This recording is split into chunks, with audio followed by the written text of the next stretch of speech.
Hi there, Knowledge Tribals. We just completed the Mumbai round of TCS ITVS, and we have a very special guest today. His name is Dr. Julian Cox. He's the Dean for International to develop and maintain relationship between faculty at an international level from the New South Wales University, Australia. So let's see what he has to say about the quiz today. Thank you so much for being with us. It's my pleasure to talk with you. So tell us, have you seen such kind of events happening in Australia? Well, I haven't seen this kind of event on this scale happening in Australia, and it's the first time for me to see such an event live. I've seen quiz bowls like this on television from the US, and I have to say I'm very, very inspired by what I saw today. In Australia, actually, we just completed the first pilot of a quiz event with TCS Australia.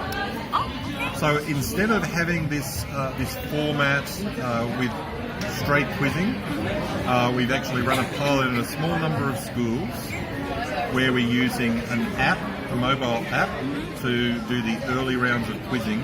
And on top of the quiz, we've also introduced a project element. TCS asked the young students to come up with project ideas for how technology could benefit the community. So the winners were decided not only on their ability to quiz and their knowledge, but also the application of knowledge and these inspirational ideas that will benefit society. Okay, that sounds really interesting. What's your reaction for what you saw today? I mean, it was full, the auditorium was full. What's your reaction? Today's event was truly inspiring, and also I think it's a fitting use of the word spectacular. It really was a spectacle.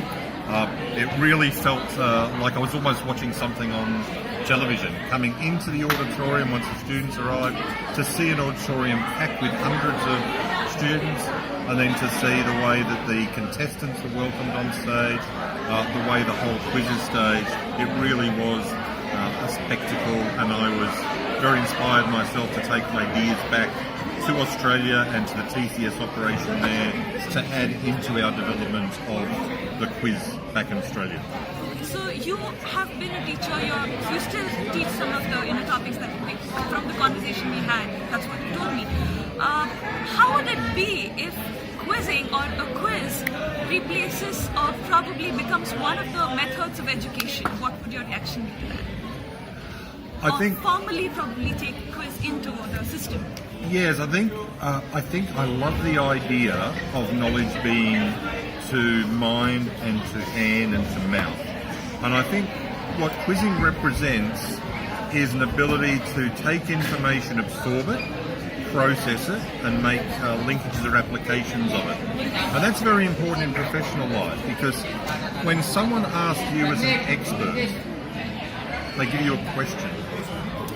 At least for the basic knowledge, they expect an answer. They don't expect you to go away and say, let me come and look that up and I'll give you an answer later. They hope to have an answer, a conversation with you about your professional knowledge. So I definitely think there is room to challenge people, students, professionals, putting them on the spot in a quiz like this, where they really have to think on their feet, very quickly in their mind, to come up with an answer. And I think what also inspired me about today was the drilling down, was the idea that not only was there a simple answer, but to ask the students for the answers behind the answer. And I think that's really important to show the connections, the depth of knowledge they have. So, the way the quiz went on today, do you really believe that IT has that much of support and that much of interest in all of that coming in from the school side?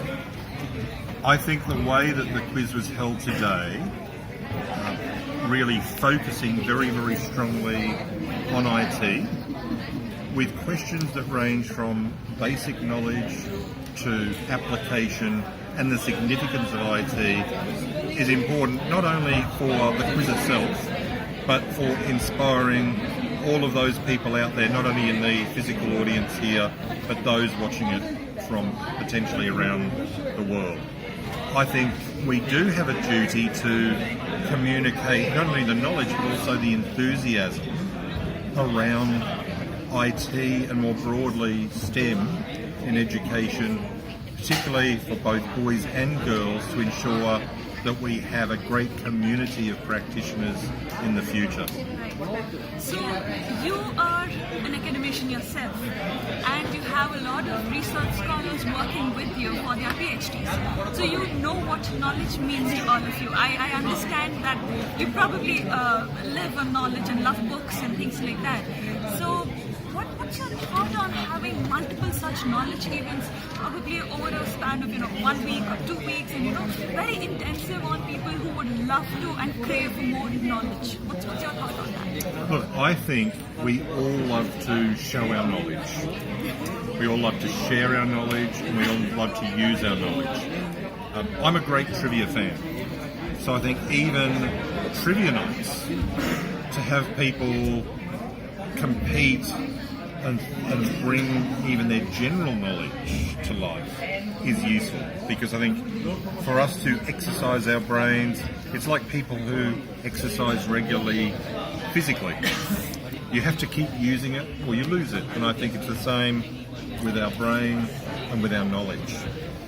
I think what's really important about a quiz like the IT Whiz is, of course, that we're asking people to focus knowledge in a particularly important area to society. And I think the idea of having such quizzes in key areas can only ultimately benefit society. Anything you would want to say to all the kids out there? Because this video is going to be watched by all these kids, and we have a huge following on the TCS activists. So anything you would want to say to the kids? What I'd like to say is to all the young ladies and gentlemen who are here today and who saw the quiz and will see this interview, please consider how important science, technology, engineering and mathematics is to our society. The only way that we're going to overcome some of the problems that we face today globally is through the application of scientific knowledge to develop solutions for a better world for all of us. So I hope that you found IT Whiz as inspirational as I did, and that you'll think about STEM as a career direction. Thank you so much for being with us today. It's been a pleasure having this conversation with you. And it's been a pleasure for me too. Thank you. Well, that was Dr. Julian Cox for us. Few takeaways for all of you. Pay some attention to STEM, science, technology, engineering, math. It has a lot of solutions for us, for our futures. So do take care, watch more videos like this. We'll get back to you with more such videos. Take care.